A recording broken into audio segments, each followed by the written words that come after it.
கை தம்பி நீ கையெடு. நீ பிடிச்சிருக்க இடமே சரியில்லை. அஞ்சு இதோட சேர்ந்து வருது. என்ன சூப்பர் சூப்பர்.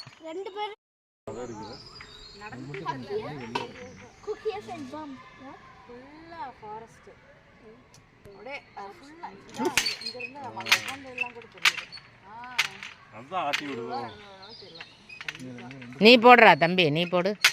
ஓ 2 போட்டா 2 வருது. என்ன 3 போடு. இருடா யாத்திரிக்கு நீ. ஓ சூப்பர். என்ன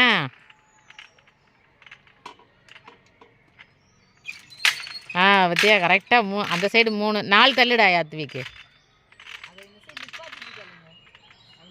இல்லை 4ன்னாலும் அது 4 பிரிஞ்சு வந்துடுது. சூப்பராக இருக்குது.